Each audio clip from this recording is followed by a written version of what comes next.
If you notice that your body is stuck on stress mode, or even on days when there's no big crisis, you feel wired, tense, exhausted, neuroscience might explain why. I'm Jenna. I'm a clinical and molecular neuroscientist and a licensed therapist, and I study the way the brain and the body communicate through stress and immune signals and how those conversations dictate your physical and mental health. So if you feel like you're stuck on stress mode, you're always, even if it's like a perfectly normal day, you're like, I should feel okay, I should feel better. This 2022 paper tracks how trauma and PTSD fundamentally disrupt the hypothalamic pituitary adrenal axis, or the HPA axis, which is the system that governs cortisol release, which is your one of the primary stress response hormones, but it's also an anti-inflammatory hormone. And so in their analysis, trauma exposed individuals consistently show either chronic elevation of their cortisol curve, we call it a diurnal cortisol curve, or flattened rhythms of cortisol measured in blood, saliva, and cerebrospinal fluid.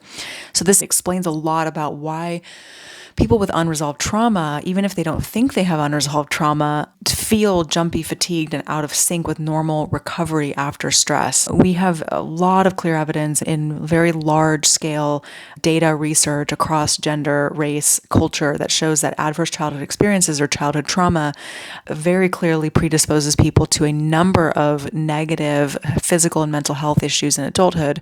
And these changes don't just resolve by talking about it, they can persist for years after what happened to you. So a lot of people don't even realize that this is what's going on. And so this paper's data links this cortisol dysregulation with reduced immune resilience, higher baseline inflammatory signals, and worse outcomes in general health. So this sets the stage for a pattern of chronic exhaustion where you feel wired but tired. Your body is basically working on overdrive at the molecular level. And for some people, it might have been working so hard for so long that it eventually just shuts down.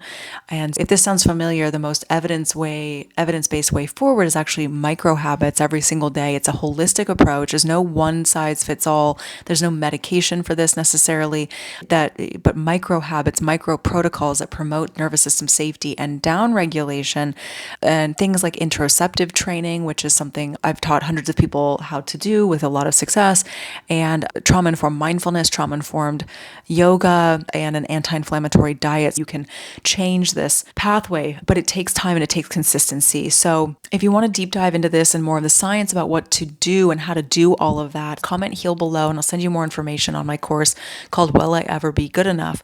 See you there.